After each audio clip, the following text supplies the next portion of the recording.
Hey everybody, sorry for keeping you waiting. I know you've been missing your boy Peter Man of Mad Cinema Reviews, but I've been busy, hectic schedule. I have seen a couple of films, and that's why I'm going to be reviewing two films today. One is a legacy sequel, Beetlejuice, and the other one is a remake of a Danish film, 2022's Speak No Evil. Now we got the American version, 2024, Speak No Evil. Before we get to that, let's go ahead and take care of some business. Let's go ahead and walk the dogs, and by that I mean press like, subscribe, and be sure to hit the notification bell as well to notify you of any and all reviews to this channel. As always, thank you very much for choosing Mad Cinema Reviews. We're going to start out with the legacy sequel. Now this is Tim Burton, 36 years in the making, and now we're back. 3 generations of the Dietz family return home to Winter River after an unexpected family tragedy. Still haunted by Beetlejuice, Lydia's life soon gets turned upside down when her rebellious teenage daughter discovers a mysterious portal to the afterlife. When someone says Beetlejuice's name 3 times, the mischievous demon gleefully returns to unleash in his very own brand of mayhem. So, this film has Lydia Dietz back, Winona Ryder is back, Michael Keaton and the titular character is back. We have Catherine O'Hara as Lydia's adopted mother, and she is phenomenal. Probably by far my favorite character in the film. And we also have newcomers with Jenna Ortega and Justin Theroux to round out the cast. Now, Tim Burton, as of late, is not the same legacy director, visionary filmmaker. In 1988, his dynamic, his aesthetic was something new, something refreshing, something anti-establishment, if you will, according to suburbia standards. But in 2024, we have just seen the whole zenith of his scope of filmmaking. And we adore the huge swings with Ed Wood. We adore the franchise that is his Batman films. And he goes on to do some visionary work as well. But then he goes on to make something like Dumbo. And I think you can see the seams wearing thin. And he has kind of a new breath of life in his filmmaking career, as well as the Netflix series Wednesday starring Jenna Ortega. So why not, if it ain't broke, don't fix it.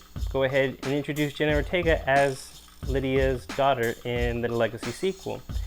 And that's what we have here. We have something that was, nearly 4 decades in the making, and I feel like they wanted to capture all the nuance, all the things that you love from the original film, and rehash it, redo it, and put new sheen on it, make it more modern, make it feel edgy, but also retain the family viewing experience with retaining that PG-13, even though we do get an F-bomb thrown in here.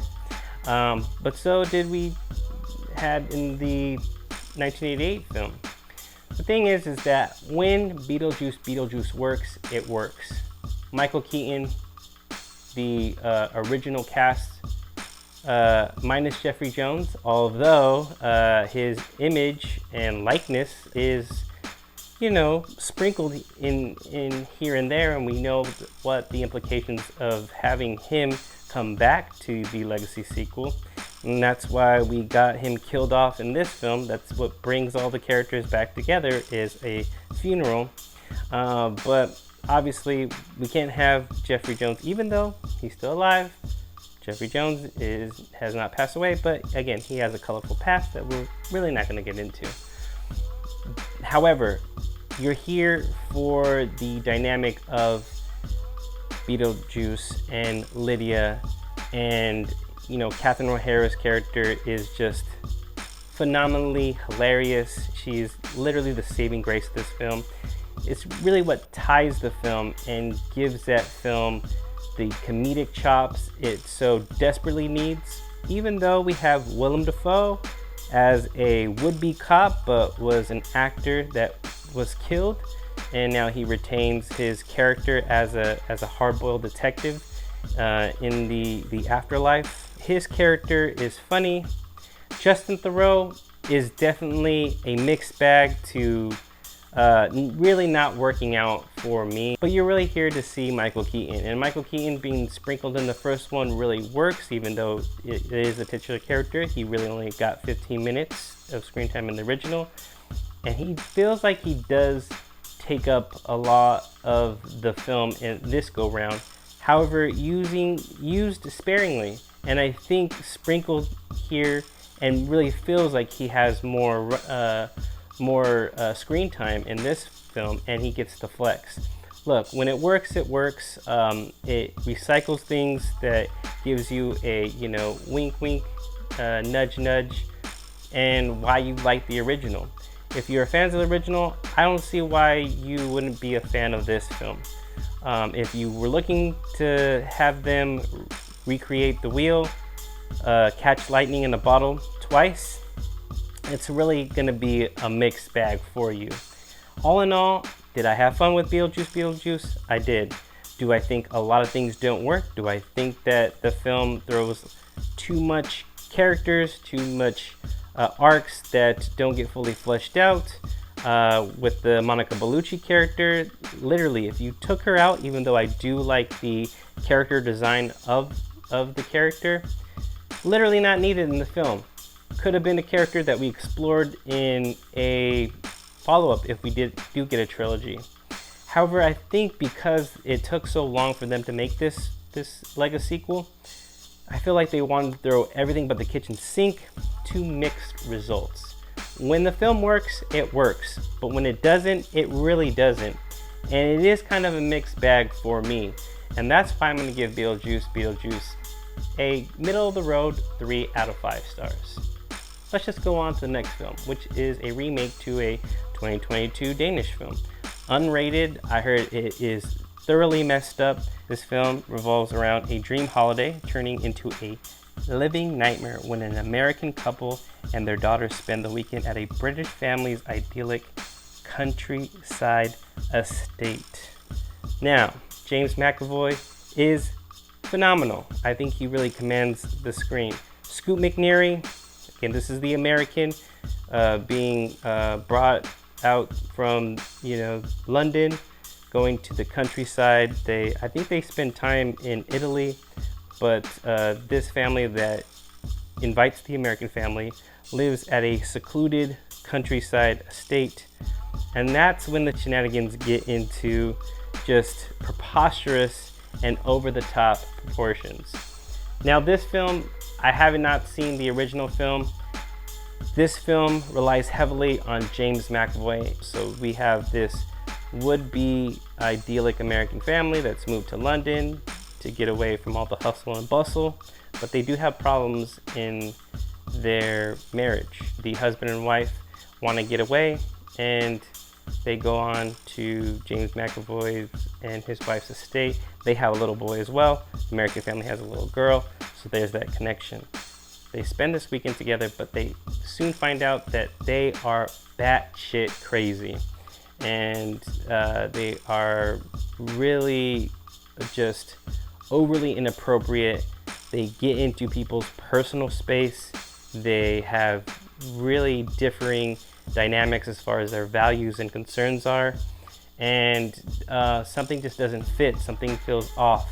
They immediately feel like there is something sinister and brooding underneath the surface, and there is. This film really ramps up from the middle to end. So the beginning, to me, I feel like the setup, even though it is deserved and James McAvoy plays it with absolute wit, I just think that Scoot McNairy as the quiet, shy American trying to veer off from a somewhat controlling wife that has really good intentions. James McAvoy is trying to get to the core of this family and what's not working, but also scares them in the process. And this becomes a thriller pseudo horror film that to me I thought looked promising, but from the middle to the third act it really ramps up, and the action and the violence really get to over the top proportions. But does it equal a good movie? I really want to see the Danish film to see how it stacks up, but to me the American version feels kind of filtered, feels a little watered down. Even though I have not seen the original film, the reference point of the original feels like it comes from a not rated film, and now we have something that just feels a little bit like they edited down, and it's just a little bit sanitized. To me, I think this film is a mixed bag. As good as James McAvoy is, as good as the entire cast is, I really do think that the film hinges on James McAvoy's performance. And that's basically it. It's solid, but it doesn't really do it for me. And I think if I saw the original film, I think that it would pale in comparison. For now, I will give Speak No Evil a 2.5 out of 5-star review. Thank you very much for rocking with me. I know I'm a mess, sweaty, it's really hot in here. But I want to also extend my apologies for not coming with the reviews fast and furious. Again, it's hectic, life just happens. But stay tuned, I got a review coming with my son fairly soon. We'll see you on the next Cinema Reviews.